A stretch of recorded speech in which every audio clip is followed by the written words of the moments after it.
दोस्तों, योगी आदित्यनाथ ने अभी रिसेंटली, आपको पता है, इन्होंने एक नारा दिया था, बटोगे तो कटोगे। बट यहां पर हम कोई पॉलिटिकल अप्रोच वाली बात नहीं करने वाले हैं। अभी हो क्या रहा है, योगी आदित्यनाथ सरकार के खिलाफ में प्रोटेस्ट हो रहे हैं यूपी में, जहां पर यूपी पीसीएस, आरओ और एआरओ की प्रीलिम्स एग्जाम होनी है। बट उनके लिए क्या कर दिया कि 2 शिफ्ट का मैकेनिज्म और 2 अलग अलग दिन एग्जाम कंडक्ट कराने का सिस्टम है, वो अनाउंस हुआ है वहां की पीसीएस के द्वारा। बट प्रॉब्लम ये आ रही है कि स्टूडेंट्स इस बात को लेकर के बिल्कुल भी खुश नहीं है। उनका ये कहना है कि फर्स्ट शिफ्ट में जिन लोगों का एग्जाम हो जाएगा, उनका जो क्वेश्चन पेपर होगा उसको ध्यान रखते हुए फिर बाद में सेकंड शिफ्ट वालों का भी क्वेश्चन पेपर सेट होगा। तो डर ये है कि कहीं ना कहीं सेकंड शिफ्ट वालों का पेपर टफ सेटल हो सकता है। पहला तो ये मामला आ रहा है। दूसरा ये बताया जा रहा है कि इन लोगों के द्वारा ये कहा जा रहा है, स्टूडेंट्स के द्वारा, कि एक तो एग्जाम आप टाइम पे नहीं कराते हो, दूसरा एग्जाम को अलग अलग टाइम पे डाइवर्ट करके और फिर फॉर्मूला लगाते हो नॉर्मलाइजेशन का। उसमें बोले एक स्टूडेंट के पूरे एफर्ट को आप एवरेज पे लाके कैलकुलेट कर रहे हो। तो बोले एक बंदे ने बहुत शानदार परफॉर्म किया, उसको एवरेज से कैसे कैलकुलेट करोगे आप। तो ऐसे में इनका ये साफ साफ कहना है कि हमें भैया बिल्कुल भी नहीं चाहिए कि आप इस तरीके से नॉर्मलाइजेशन की तरफ जाओ और इस तरीके से सेटिंग करने की कोशिश करो अलग अलग पेपर्स के लिए, या फिर एक ही पेपर की 2 या 2 से दिनों की 2 शिफ्ट या 2 दिनों के अंदर आप कंडक्ट कराओ। ठीक है, तो प्रोटेस्ट इतना गजब का हो रहा है कि स्टूडेंट्स का पुलिस के साथ में क्लैश तक देखा गया है, जहां पर इन्होंने बैरिकेड्स तक उड़ा दिए। अब देखो, मैं आगे बढ़ूं उससे पहले आप लोगों के PWOnlyIAS की तरफ से यूपीएससी फाउंडेशन कोर्सेज की इंफॉर्मेशन है आपके लिए। इसको आप ज्वाइन कर सकते हैं अगर 2026 के लिए प्रिपेयर कर रहे हैं, और 2025 के लिए भी कोर्सेज अवेलेबल है। 26 के लिए संकल्प है इंग्लिश और हिंदी में, और टाइटन है आपका इंग्लिश में। सिमिलरली प्रहार बैच है 2025 का इंग्लिश और हिंदी में, और टाइटन बैच है इंग्लिश के अंदर। इसी तरीके से आप इसकी अगर डिटेल्स की बात करें तो आप लोगों को लाइव एंड रिकॉर्डेड क्लासेस है, सीसैट प्रैक्टिस है, daily MCQ and mains answer writing और कॉम्प्रिहेंसिव कंटेंट भी प्रोवाइड किया जाएगा। रेट है मात्र 8,000 रुपए। एडमिशंस आर ओपन, तो आप आराम से एक्सप्लोर करिए, डिस्क्रिप्शन बॉक्स पूरी डिटेल दी हुई है। अब बात ऐसी है कि छात्रों के द्वारा यह कहा जा रहा है कि आप एग्जाम कंडक्ट कराएंगे PCS pre 2024, RO ARO pre 2023।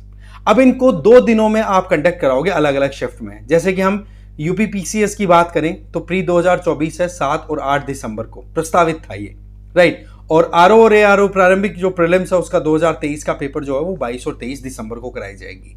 But यहां प्रॉब्लम यह आ रही है कि 2 दिन आप एग्जाम कंडक्ट कराओगे, तो जो पहला दिन होगा उस दिन आप पेपर थोड़ा सा ठीक ठाक दे दोगे, और उस टाइम पर फिर जो बच्चे आएंगे उनके द्वारा परफॉर्मेंस दी जाएगी, उसके हिसाब से देखा जाए तो सेकंड सेट ऑफ पेपर जो दूसरे दिन कंडक्ट होगा, जैसे कि 7 तारीख को पेपर हो गया, तो आप 8 तारीख को जो पेपर लोगे वो कहीं ना कहीं डिफरेंट लेना पड़ेगा। डिफरेंट लोगे तो आप उसको डिफिकल्ट भी बनाने की कोशिश करोगे। सेम मैनर में आरओ और एआरओ का भी प्रीलिम्स होगा, तो 22 को पहला पेपर होगा और दूसरा 23 को, तो आप वहां पर भी टफ लेवल क्रिएट करोगे। तो ऐसे में स्टूडेंट्स के साथ में एक तो पार्शियलिटी वाला मामला यहां पे बन गया। दूसरा, इस चीज को सेटल करने के लिए आप करते हो एक एवरेज कैलकुलेशन, जिसमें मीन और डेविएशन का मैकेनिज्म यूज करते हुए, जो आपने 10th क्लास की जो नॉर्मल मैकेनिज्म पढ़ते हैं या फिर आपने सीसैट में भी पढ़ा होगा ये, तो उस फॉर्मूला का यूज करते हुए आप एवरेज कैलकुलेशन के आधार पर चलोगे। तो जिन लोगों ने फर्स्ट शिफ्ट में मान लो इजी पेपर था, उसमें बढ़िया परफॉर्म किया है, तो उन लोगों के साथ में प्रॉब्लम हो जाएगी। तो ये चीजें खत्म ही कर दो ना।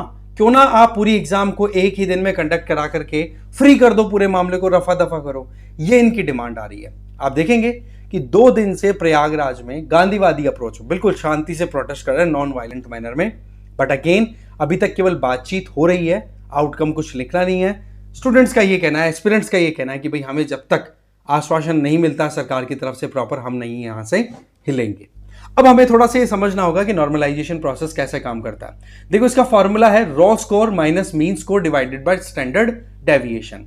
रॉ स्कोर क्या है? जितने भी स्टूडेंट्स होंगे ना, जिन्होंने दोनों शिफ्ट में जितना भी एग्जाम दिया है, उनका आप सेक्शन वाइज मार्क्स कैलकुलेट करो और उन सबको ऐड कर दो। इसका मतलब वो एकदम एक्चुअल और नेचुरल उनका स्कोर आ गया, वो हो गया रॉ स्कोर।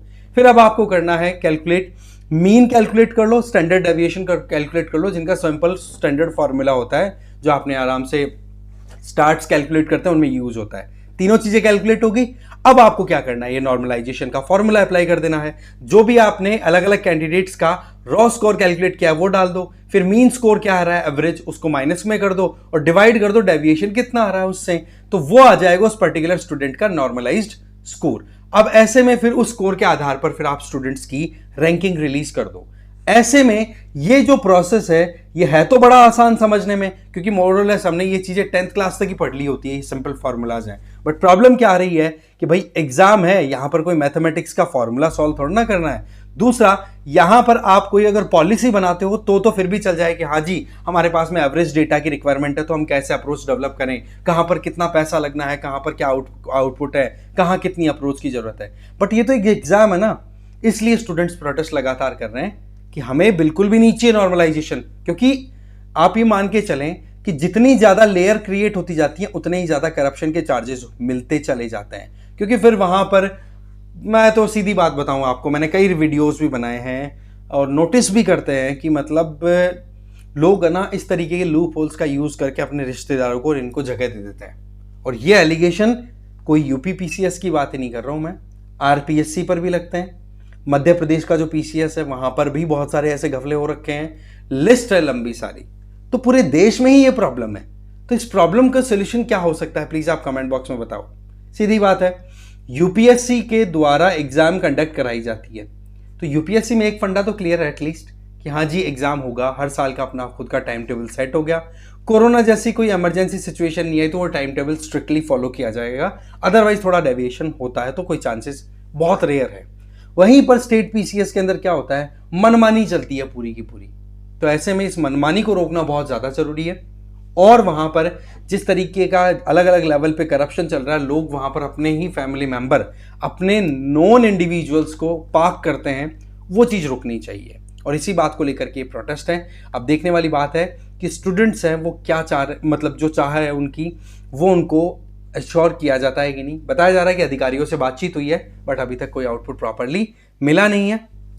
अब आपसे मैं लास्ट में जाते जाते सवाल ये पूछना चाहूंगा कि आपको ये बताना है कि स्टेट पीसीएस जो हैं, स्टेट पीसीएस, उनके बारे में हमारे कॉन्स्टिट्यूशन में किन आर्टिकल्स के अंडर हमें मिल जाता है पढ़ने को।